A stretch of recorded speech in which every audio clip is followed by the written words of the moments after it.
people! Hello people! I'm holding here my husband's CELPIP test results. He has got on the listening and speaking 11 and reading and writing 12. OMG! Such an amazing grade! We will share with you today how was the test.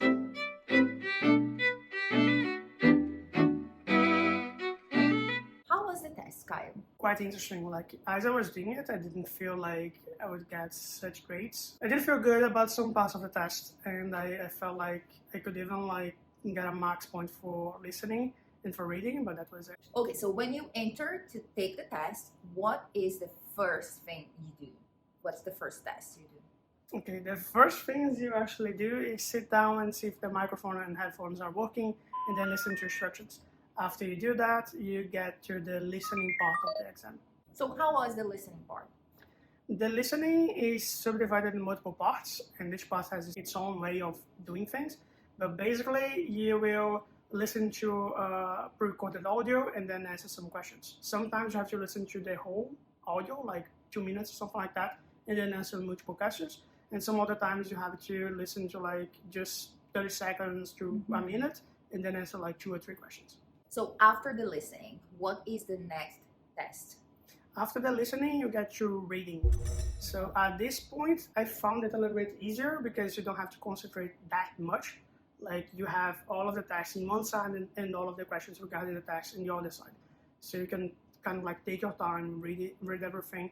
But of course, it's better if when you are doing it, you actually just skim through the text and look for the answers that you are going to be using. But bear in mind that first I'm not prepared with the text, so you have to paraphrase a little bit. And then after reading, what you have? After reading, you have the writing section. For the writing section, you have plenty of time. You have about 25 to 30 minutes to write down one section and then another 30 minutes to write down the second section.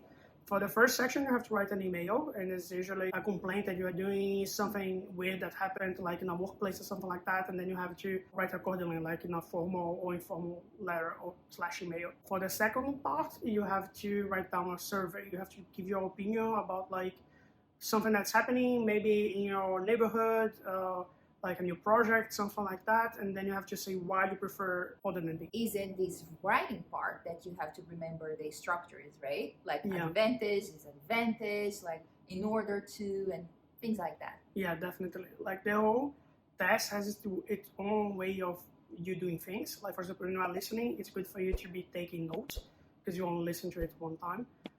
In the writing section, you definitely have to have the structure. Like if you don't have the structure that they want you to have, you definitely not get a good grade. So you have to like have the proper paragraphs, the proper introduction, and then conclusion, and then you have to have enough ideas and explain them well. And the last part of the test is, of course, the speaking. Yes. How was the speaking test for you? The speaking test is quite different than other tests because you're doing it in front of the computer. So you're basically just answering things or explaining things through the computer. Part of the section is mainly you like sharing something that happened, giving advice and things like that. The other part is describing something that you are seeing to someone that can't see the same picture or scene. It also has structures that you have to follow for you to answer and get a good grade. So you have to watch out for them. And of course, you have to have a good vocabulary. When you do pauses, they have to make sense. Like it can be something like if you lost your mind in the middle of the sentence or something like that, you have to actually make sense. Of course, you can commit mistakes here and there, and you can correct them as you go because that's what happens when you're having a normal conversation like I am right now. Don't worry about mistakes. You just have to do your best and speak whatever they are asking you to speak. Okay, now I have a couple of questions for you. First of all, did you get nervous? A little bit, because we did lots of exams like this before throughout our whole life. And I know that they are tricky. They are not really an exam to know if you speak the language. They are an exam to know if you know the proper questions that they are asking you, if you know how to answer them, and if you know how to have the structure that they want you to have. So you have to know how to do the test, not really the language. Okay, could you go to the bathroom during the test? Yes, you could go to the bathroom during the test, and I did go. And it is recommended for you to do it when you are finishing up one section, like when you still have some time. So you can pretty much just walk around, go to the washroom, come back, and then you can continue the test. Did you have your phone with you? No, they have a bag or a locker that they will ask you to have all of your belongings in there. How long did it take, like the test, the whole process? The whole test usually takes about 3 hours, and I think mine was around that, like 2 hours, 50 minutes, 3 hours, something around that. It can take a little bit longer if you use all the time they give you. Okay, was it easy to book the test? We have lots of dates available. It's super easy to book the test. They have plenty of places that you can book it and plenty of times as well. Like sometimes in the same day they'll have 2 or 3 tests happening at the same time. Okay, and how much was the test? The test was around $300 Canadian. To come to Canada, you took the IELTS before.